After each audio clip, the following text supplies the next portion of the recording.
Ethiopia के ऊंचे पहाड़ी इलाकों में छिपे एक एकांत मठ में एक वृद्ध भिक्षु अपने अंतिम दिन एक ऐसे रहस्य को छिपाकर बिता रहा था जिसके बारे में उसका मानना था कि दुनिया उसे सुनने के लिए तैयार नहीं है। दशकों तक उसने प्राचीन ग्रंथों का अध्ययन किया था जो बाइबल के अधिकांश जात संस्करणों से भी पुराने थे। ये रचनाएं समय, अनुवाद या साम्राज्य के प्रभाव से अछूती एकांत में संरक्षित रहीं और उनके अनुसार इन ग्रंथों में कुछ असाधारण बात समाहित थी। केवल यीशु के पुनरुत्थान की कहानी ही नहीं, बल्कि वे शब्द, वे कथित अंतिम उपदेश जो उन पवित्र दीवारों से कभी बाहर नहीं जाने चाहिए थे। अपनी मृत्युशैया पर भिक्षु ने एक निर्णय लिया। उन्होंने पुनरुत्थान के बाद यीशु के सच्चे वचन बताए। ये उपदेश इथियोपियाई बाइबल में दर्ज हैं, जो आज अरबों लोगों द्वारा पालन की जाने वाली बाइबलों की तुलना में कहीं अधिक पुरानी और कम ज्ञात है। उन्होंने क्या कहा, ये शब्द क्यों छिपाए गए थे, और ये आस्था, सत्य और उस कहानी के बारे में क्या प्रकट करते हैं जिसे हम पहले से जानते थे। आज हम सदियों से दबे रहस्य को उजागर करते हैं, एक ऐसा रहस्योद्घाटन जो हर चीज को चुनौती दे सकता है। यह यीशु के पुनरुत्थान के बाद उनके द्वारा कहे गए शब्दों की अनकही कहानी है। उस भिक्षु का संरक्षण करने का उद्देश्य समझने के लिए सबसे पहले यह समझना होगा कि इथियोपियाई बाइबल वास्तव में कितनी अलग है। अधिकांश लोग बाइबल को अटल, अंतिम और अछूत मानते हुए बड़े होते हैं, मानो यह अपने वर्तमान स्वरूप में आकाश से उतरी हो। लेकिन इथियोपियाई ऑर्थोडॉक्स चर्च ने इतिहास के इस संस्करण को कभी स्वीकार नहीं किया और उनके पास इसे साबित करने के लिए प्रमाण भी हैं। जहां पश्चिमी बाइबल को 66 पुस्तकों में मानकीकृत किया गया था, वहीं इथियोपिया ने 81 पुस्तकों को संरक्षित रखा। एनोक, जुबिलीज और मैकाबीज जैसी पुस्तकें, जिनका उपयोग प्रारंभिक ईसाइयों द्वारा किया जाता था, प्राचीन यहूदी समुदायों द्वारा पूजनीय थीं और फिर चुपचाप पश्चिमी ग्रंथों से हटा दी गईं। सदियों तक पश्चिमी विद्वानों ने इन्हें मिथक, जालसाजी या खतरनाक भटकाव बताकर खारिज कर दिया। फिर विज्ञान ने हस्तक्षेप किया। इथियोपियाई मठ के अंदर खोजी गई गरिमा गॉस्पेल की रेडियो कार्बन डेटिंग से पुष्टि हुई कि वे 330 और 650 ईस्वी के बीच लिखी गई थीं, जिससे वे पृथ्वी पर अब तक पाई गई सबसे पुरानी सचित्र ईसाई पांडुलिपियां बन गईं। जब यूरोप अंधकार युग से गुजर रहा था, तब इथियोपियाई भिक्षु ईसाई धर्म के मूल ग्रंथों को संरक्षित कर रहे थे, जो रोम द्वारा अछूते, संपादित और अनुमोदित नहीं थे। और उन अतिरिक्त ग्रंथों में जो लिखा है, वह रविवार सुबह पढ़ने लायक सरल सामग्री नहीं है। एनोक की पुस्तक केवल यह नहीं कहती कि बाढ़ से पहले मानवता ने पाप किया था, बल्कि यह इसके कारणों की व्याख्या भी करती है। यह एक ब्रह्मांडीय दरार का वर्णन करती है, जिसमें 200 रक्षक देवदूत पृथ्वी पर उतरे, मानव पत्नियां बनाई और नेफिलिम नामक संकर प्राणियों को जन्म दिया। ये विशालकाय प्राणी दुनिया के संसाधनों का उपभोग करते हुए सभ्यता पर अराजकता फैलाते हैं। इस पुस्तक में सेम्याजा, अजाजेल और बराकियल के नाम हैं। इसमें लिखा है कि इन प्राणियों ने मनुष्यों को निषिद्ध ज्ञान सिखाया, शस्त्र विद्या, प्रलोभन, ज्योतिष, ऐसी बातें जिन्हें कभी प्रकट नहीं किया जाना चाहिए था। यह केवल साधारण अवज्ञा नहीं थी, बल्कि सत्ता का अनधिकृत हस्तांतरण था। यही कारण है कि रोम ने इसे अस्वीकार कर दिया। एनोक द्वारा वर्णित दुनिया अराजक, अनियंत्रित और संस्थागत धर्म के माध्यम से नियंत्रित करना असंभव है, इसलिए इसे हटा दिया गया। इथियोपिया ने इसे अपने पास रखा और एनोक, चाहे कितना भी विस्फोटक क्यों न हो, केवल शुरुआत थी, क्योंकि असली झटका, वह बात जिसके बारे में भिक्षु अपनी मृत्युशैया पर फुसफुसा रहा था, वह है मशफा केदान नामक ग्रंथ, वाचा की पुस्तक। और इसके अंदर जो लिखा है, वह पुनरुत्थान के बारे में आपके अब तक के सभी ज्ञान को बदल देता है। लूका के मानक सुसमाचार में वर्णित पुनरुत्थान और स्वर्गारोहण के बीच के 40 दिनों के दौरान यीशु ने जो कुछ कहा, उसे कुछ संक्षिप्त छंदों में समेट दिया गया है। यीशु प्रकट होते हैं, शिष्यों को आशीर्वाद देते हैं और आकाश में चले जाते हैं। 40 दिनों को एक पैराग्राफ में समेट दिया गया है, लेकिन इथियोपियाई मशाफा के दान में वे 40 दिन ही मुख्य आयोजन होते हैं। इस ग्रंथ के अनुसार पुनर्जीवित मसीह अपने शिष्यों को केवल सांत्वना ही नहीं देते, बल्कि उन्हें एक सेनापति की तरह युद्ध क्षेत्र छोड़ने से पहले अंतिम निर्देश देते हुए अत्यंत तत्परता से एकत्रित करते हैं और उन्हें ऐसी बातें सिखाना शुरू करते हैं जो किसी भी पश्चिमी सुसमाचार में दर्ज नहीं हैं। वे भौतिक संसार के बारे में चेतावनी से शुरुआत करते हैं। वे इसे एक छलकारी शक्ति का खेल का मैदान, अंधकार का निर्माता, एक ऐसी सत्ता कहते हैं जो धन, पद और शक्ति का उपयोग करके मनुष्य को आध्यात्मिक रूप से अंधा रखती है। और फिर वे कुछ ऐसा कहते हैं जो ईसाई इतिहास में सबसे प्रसिद्ध वाक्य होना चाहिए था, पत्थर के मंदिर मत बनाओ क्योंकि पत्थर तो ढह जाएगा, हृदय का मंदिर बनाओ क्योंकि वह शाश्वत है। इस पाठ के संदर्भ में यह कोई रूपक नहीं है, बल्कि एक सीधा आदेश है। वह उन्हें संगठित धर्म के विरुद्ध स्पष्ट रूप से चेतावनी दे रहे हैं। वह भविष्यवाणी करते हैं कि लोग लंबे चोगे पहनेंगे और सोना इकट्ठा करने के लिए उनके नाम का जाप करेंगे। वह एक ऐसे भावी साम्राज्य के विरुद्ध चेतावनी देते हैं जो उनके क्रूस को तलवार में बदल देगा। इसकी विशिष्टता ही विद्वानों को सबसे अधिक विचलित करती है। ऐसा लगता है मानो वह 2000 वर्ष भविष्य में खड़े होकर धर्म युद्धों को घटित होते देख रहे हों, धर्म जांचों को देख रहे हों और बाहर गरीबों को भूखा मरते देख रहे हों, जबकि टेलीविजन पर उपदेश देने वाले लोग स्टेडियमों को भर रहे हों। वह उनसे सीधे सीधे कहता है, सच्चे विश्वासी को मनुष्य की व्यवस्थाओं से अनभिज्ञ होना चाहिए। लेकिन चेतावनी यहीं समाप्त नहीं होती। वह कुछ ऐसा प्रस्तुत करता है जो मानव आत्मा का वर्णन करने के तरीके में लगभग वैज्ञानिक प्रतीत होता है। वह कहता है, प्रत्येक मनुष्य के भीतर एक साथ 2 हवाएं प्रवाहित होती हैं, जीवन की हवा और गलतियों की हवा। और वे समझाते हैं कि त्रुटि की हवा केवल बुरी नीयत या पापी विचार नहीं है। वे इसे एक परजीवी की तरह बताते हैं जिसके प्रवेश के विशिष्ट द्वार होते हैं। यह लालच के माध्यम से प्रवेश करती है। यह आंखों के माध्यम से प्रवेश करती है जब वे उन चीजों को देखती हैं जिन्हें नहीं देखना चाहिए। यह मुंह के माध्यम से प्रवेश करती है जब वह धोखे से बोलता है।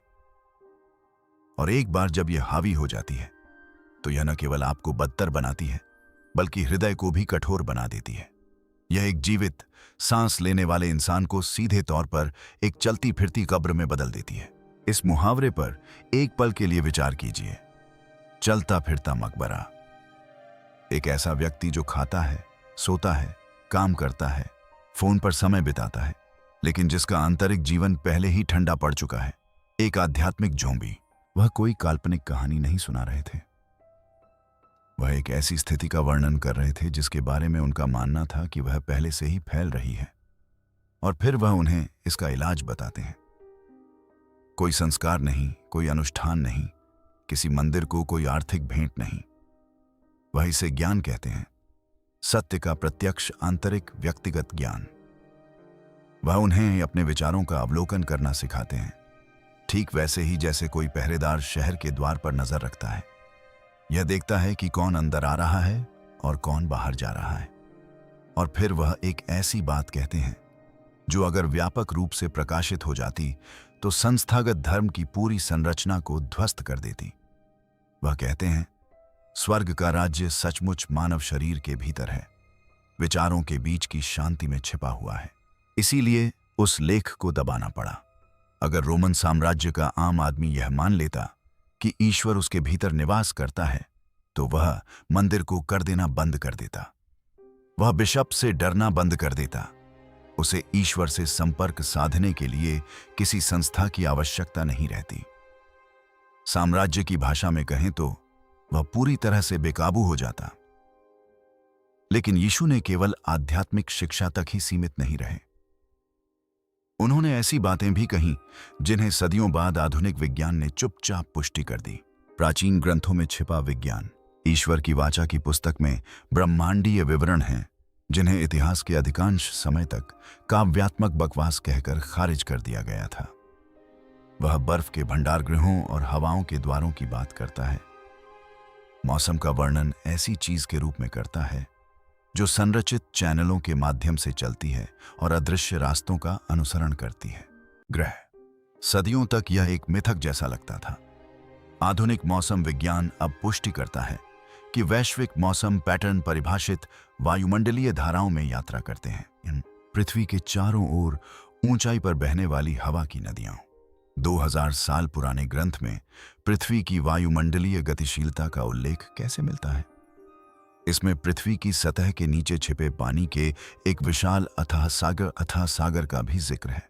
एक बार फिर 2014 तक इसे प्रतीकात्मकता कहकर खारिज कर दिया गया, जब वैज्ञानिकों ने पृथ्वी के मेंटल के भीतर रिंगवुडाइट चट्टान में बंद पानी के एक विशाल भंडार की खोज की घोषणा की, जिसमें पृथ्वी के सभी सतही महासागरों के संयुक्त जल से भी अधिक जल समाहित था। अथाह गहराई वास्तविक थी। इथियोपियाई बाइबल सही थी। और यदि ये ग्रंथ हमारे नीचे के जल और हमारे ऊपर बहने वाली हवा की नदियों के बारे में सटीक थे, तो तार्किक रूप से उठने वाले प्रश्न को अनदेखा करना असंभव है। वे और किन बातों में सही थे? उन्होंने शिष्यों को शब्दों से कहीं अधिक कुछ दिया। मशफ्फा केदान के अनुसार उन्होंने एक विशेष अभ्यास साझा किया, एक गुप्त अनुशासन जो केवल उनके करीबी लोगों को ही ज्ञात था, जिसमें श्वास पर सचेत नियंत्रण और विचारों का केंद्रित निर्देशन शामिल था। यह भारत, तिब्बत और पूर्वी परंपराओं में प्रलेखित उन्नत ध्यान अभ्यासों से लगभग समान है।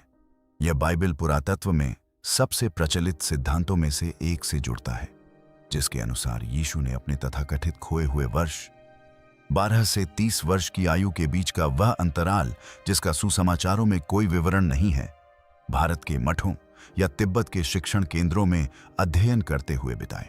इथियोपियाई बाइबल में दर्ज शिक्षाएं स्पष्ट रूप से पूर्वी हैं। कर्म, पुनर्जन्म, आंतरिक ऊर्जा केंद्र जैसी अवधारणाएं मौजूद हैं, और ये सभी ग्रंथ की प्राचीन भाषा में वर्णित हैं। और फिर वह पंक्ति कहते हैं जो सब कुछ आपस में जोड़ती है। वह पंक्ति जिसे भिक्षु 2000 वर्षों से याद करते और संरक्षित करते आ रहे हैं। वह अपने शिष्यों की ओर देखकर उनसे कहता है, अंधकार आएगा और वह मेरा चेहरा धारण कर लेगा। वह मेरा चेहरा धारण कर लेगा।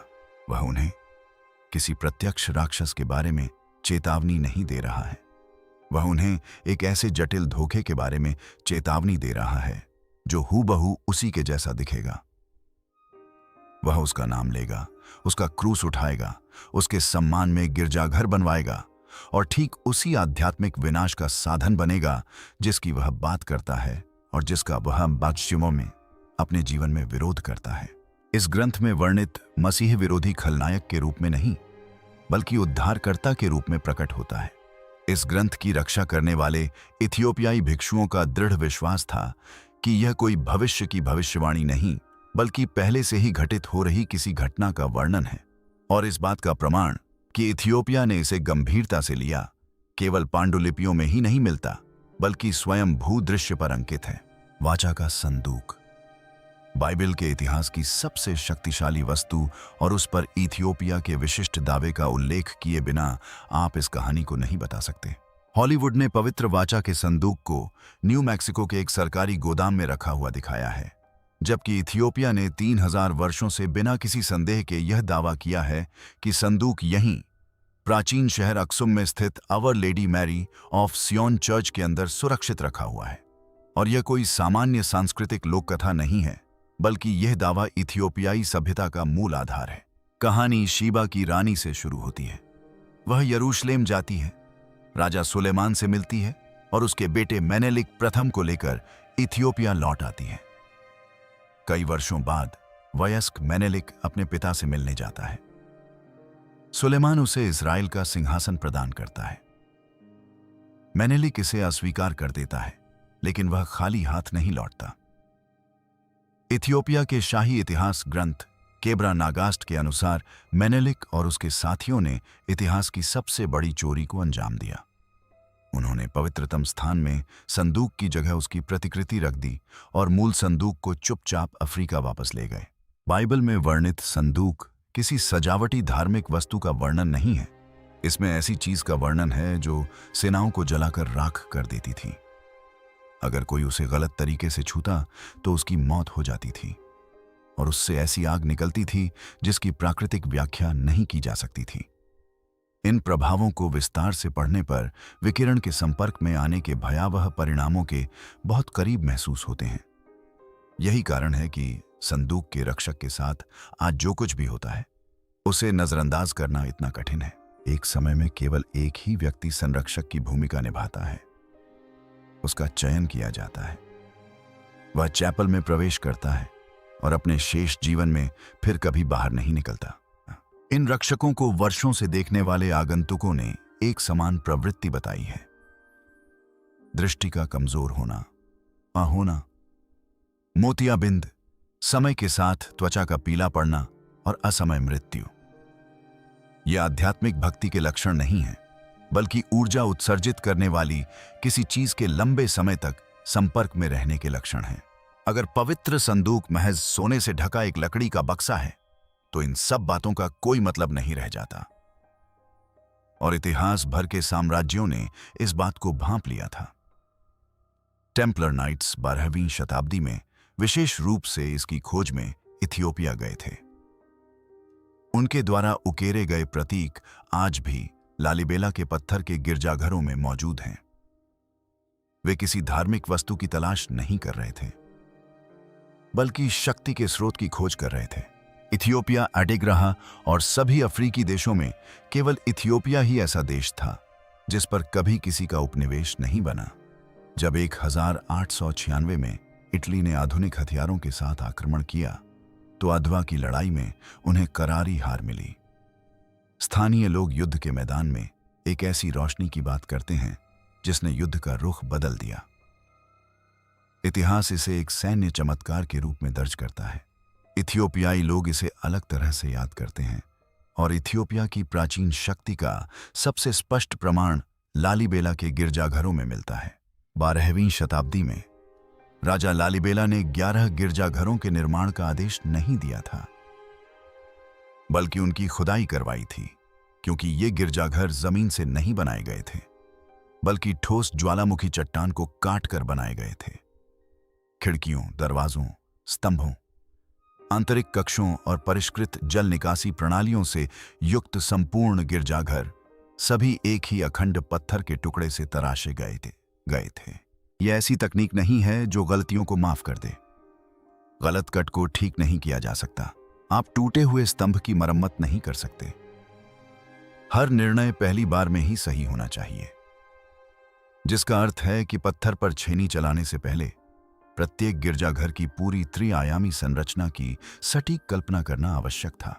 आधुनिक संरचनात्मक इंजीनियरों ने इन इमारतों का अध्ययन किया है और एक बेहद असहज निष्कर्ष पर पहुंचे हैं। उस समय के उपयुक्त हस्त औजारों का उपयोग करके सभी 11 गिरजाघरों को तराशने के लिए लगभग 40,000 कुशल श्रमिकों और एक सदी से भी अधिक निरंतर श्रम की आवश्यकता होगी। इस परियोजना को 24 वर्षों की समय सीमा में पूरा करने का लक्ष्य रखा गया है। और एक और समस्या है, खुदाई के दौरान निकाले गए लाखों टन ज्वालामुखी चट्टानें कहीं नहीं मिली। न तो उनका कोई मलबा मिला, न ही कोई खदान में उनका ढेर, और न ही इस बात का कोई सबूत कि वे कहां गईं। भिक्षुओं के पास हमेशा इसका एक स्पष्टीकरण रहा है।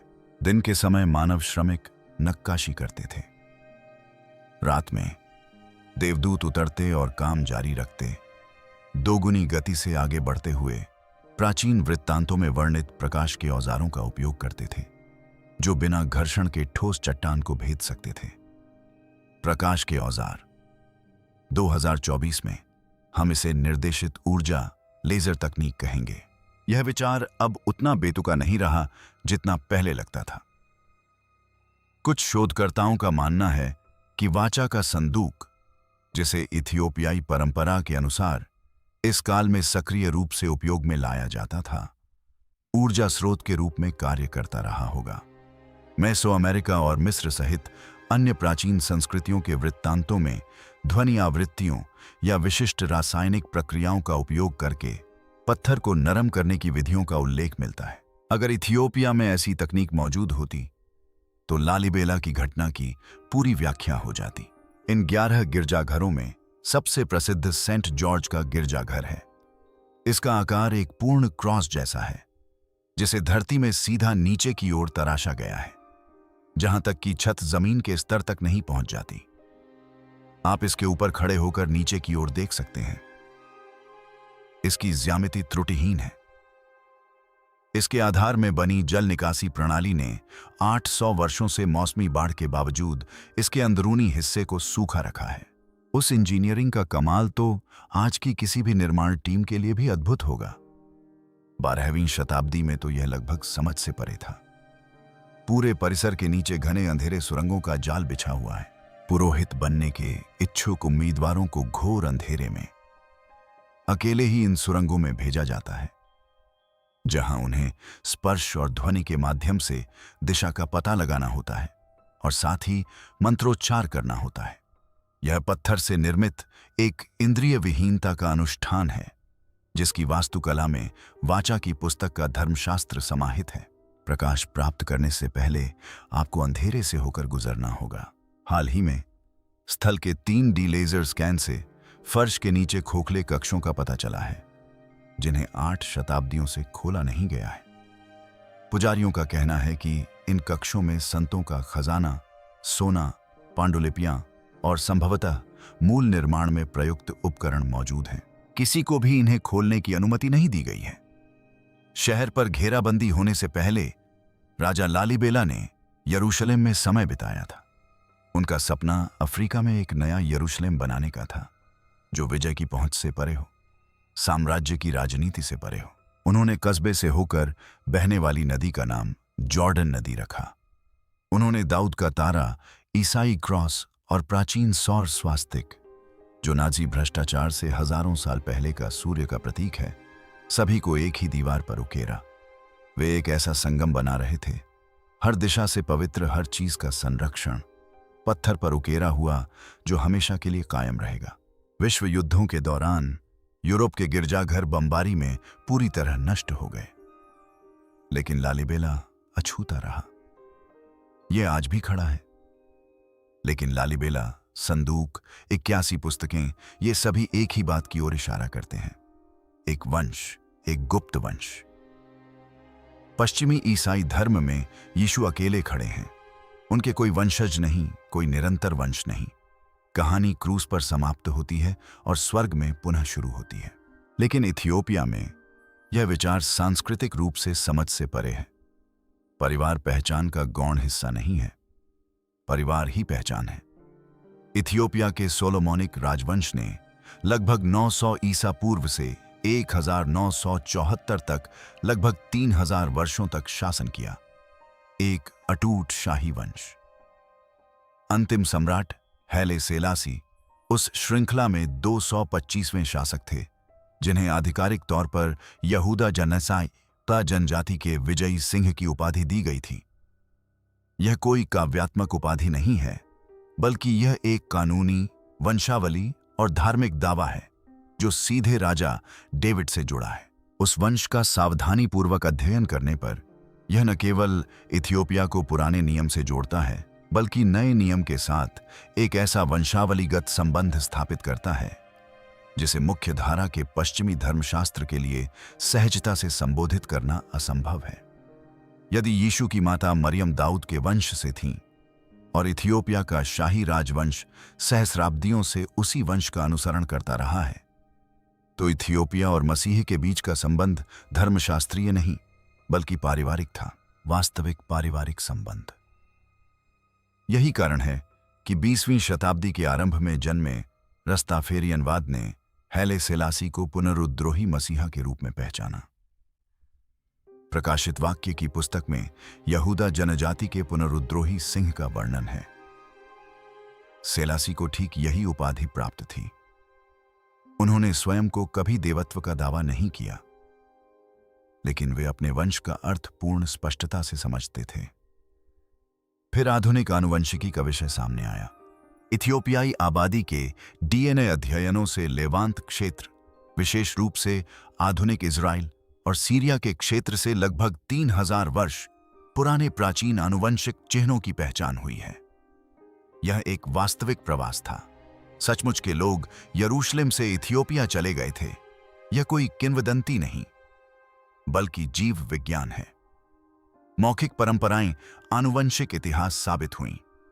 इससे यह भी स्पष्ट होता है कि इथियोपियाई ईसाई धर्म अपने पश्चिमी समकक्ष से इतना अलग क्यों दिखता है। शनिवार को सप्त का पालन किया जाता है। 8वें दिन खतना किया जाता था। खान-पान संबंधी विस्तृत नियम बनाए रखे जाते थे। इथियोपियाई चर्च ने यहूदी रीति रिवाजों को अपनाया नहीं, बल्कि उन्हें कभी त्यागा भी नहीं, क्योंकि वह उनसे कभी पूरी तरह अलग नहीं हुआ था। यही कारण है कि इस पूरी कहानी का सबसे क्रांतिकारी विचार अचानक असहज रूप से विचारणीय हो जाता है। यदि यीशु क्रूस पर चढ़ाए जाने से बच गए, जैसा कि कुछ प्राचीन ग्रंथ अप्रत्यक्ष रूप से संकेत देते हैं, और यदि उन्हें ये किसी पूरी तरह से सुरक्षित स्थान पर गायब होने की आवश्यकता थी, तो उनके अपने विस्तारित वंश द्वारा शासित राज्य से बेहतर जगह और क्या हो सकती थी। एक ऐसा राष्ट्र जिसने पहले ही यह साबित कर दिया था कि वह पवित्र चीजों की रक्षा अपने जीवन से भी अधिक कर सकता है। इथियोपिया के सुदूर पहाड़ी इलाकों में पीढ़ियों से चली आ रही मौखिक परंपराओं में उत्तर से आए एक रहस्यमय शिक्षक का वर्णन है। एक उपचारक, एक असाधारण शांतिप्रिय व्यक्ति, जो ऐसी भाषा में बोलते थे जिसे लोगों ने पहले कभी नहीं सुना था। लोग उन्हें यीशु नहीं कहते, लोग उन्हें धर्मात्मा शिक्षक कहते हैं। और सदियों से कोई भी यह नहीं समझा पाया है कि वे कौन थे। जैसा कि इथियोपिया के भिक्षु कहते हैं, पश्चिम के पास पानी है, हमारे पास कुआं है, और अब 2000 वर्षों की चुप्पी के बाद कुआं आखिरकार खोला जा रहा है। अब क्यों? अपने आप से एक ऐसा प्रश्न पूछिए जो अधिकांश लोगों ने कभी नहीं पूछा होगा। अब क्यों? 2 सहस्राब्दियों तक लगभग पूर्ण गोपनीयता में रहने के बाद ये ग्रंथ अचानक हर जगह क्यों दिखाई दे रहे हैं? सदियों तक ये पांडुलिपियां पहाड़ी मठों में बकरियों की खाल में लिपटी रहीं, उन पुरुषों द्वारा संरक्षित जिन्होंने जीवन भर इनकी रक्षा करने की शपथ ली थी। ये कीटों के नुकसान, सैन्य आक्रमणों, शासन परिवर्तन और साम्राज्यों के पतन से बची रहीं। इनकी रक्षा करने वाले भिक्षु किसी पुस्तकालय का रखरखाव नहीं कर रहे थे, वे एक गोपनीयता बनाए रख रहे थे। और फिर महज कुछ ही वर्षों के भीतर सब कुछ खुल जाता है। अनधिकृत अनुवाद ऑनलाइन प्रसारित होने लगते हैं। एल्गोरिदम उन्हें और भी बढ़ा देता है। लाखों लोग जिन्होंने पहले कभी मशफा के दान के बारे में नहीं सुना था, अचानक समाचार अपडेट और सोशल मीडिया स्क्रॉलिंग के बीच इसके बारे में वीडियो देखने लगते हैं। आप भी अभी ऐसा ही एक वीडियो देख रहे हैं। यह कोई संयोग नहीं है। इथियोपियाई ग्रंथों की सबसे अतिरंजित व्याख्या एक भयावह स्पष्टीकरण प्रस्तुत करती है। मशफा केदान अंत समय को भ्रम के जालों के युग के रूप में वर्णित करता है।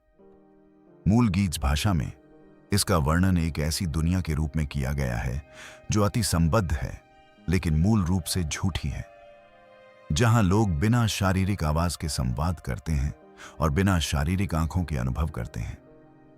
एक ऐसी दुनिया जो केवल संकेतों से भरी है, सत्य से रहित है। इसे फिर से धीरे धीरे पढ़ें और मुझे बताएं कि क्या यह इंटरनेट, सोशल मीडिया और कृत्रिम बुद्धिमत्ता के शुरुआती चरणों का चौंकाने वाली सटीकता के साथ वर्णन नहीं करता है। सिद्धांत यह है कि इथियोपियाई भिक्षु केवल धर्म ग्रंथों का संरक्षण नहीं कर रहे थे, बल्कि वे एक आपातकालीन नियमावली, निर्देशों का एक ऐसा समूह जिसकी रूपरेखा मानव इतिहास के एक विशेष मोड़ पर जारी करने के लिए तैयार की गई थी, की रक्षा कर रहे थे। और वह मोड़ ठीक वही दुनिया थी जिसमें हम आज जी रहे हैं। भविष्यवाणी कहती है कि जब मानवता कृत्रिम वास्तविकताओं में खो जाएगी, तो भ्रम को तोड़ने के लिए छिपे हुए सत्य को प्रकट करना होगा। देखिए, हम कहां हैं। सरकारों पर भरोसा खत्म हो गया है, मीडिया पर भरोसा खत्म हो गया है, संगठित धर्म में आस्था ऐतिहासिक गति से घट रही है। लोग पारंपरिक अर्थों में भूखे नहीं हैं, वे किसी ऐसी चीज के लिए तड़प रहे हैं जिसका वे नाम नहीं बता सकते। किसी वास्तविक चीज से सीधा जुड़ाव, किसी मध्यस्थ से परे जुड़ाव, ऐसी चीज जिसके लिए सत्य और उनके बीच किसी संस्था की जरूरत नहीं होती। ये ग्रंथ ठीक यही प्रदान करते हैं और यही कारण है कि ये इस तरह से फैलते हैं। सन 325 ईस्वी में आयोजित नाइसिया परिषद, जिसने पश्चिमी बाइबल के मानकीकरण का कार्य किया, ने केवल व्यापक श्रोताओं के लिए धर्म ग्रंथों को सरल नहीं बनाया। इथियोपियाई ग्रंथों में निहित तर्क के अनुसार इसने लक्षित निरस्त्रीकरण किया। जिन पुस्तकों को हटाया गया उन्हें ऐतिहासिक रूप से अविश्वसनीय होने के कारण नहीं हटाया गया, बल्कि इसलिए हटाया गया क्योंकि उनमें मनुष्य को ब्रह्मांडीय संघर्ष में शक्तिशाली आध्यात्मिक रूप से स्वायत्त प्राणी के रूप में वर्णित किया गया था। ऐसे प्राणी जिन्हें ईश्वर का प्रत्यक्ष ज्ञान प्राप्त था और जिन्हें किसी पुरोहित मध्यस्थ की आवश्यकता नहीं थी। उन पुस्तकों को हटाकर संस्था ने पाठक के सुरक्षा कवच को हटा दिया। इथियोपिया ने इस बदलाव को कभी स्वीकार नहीं किया।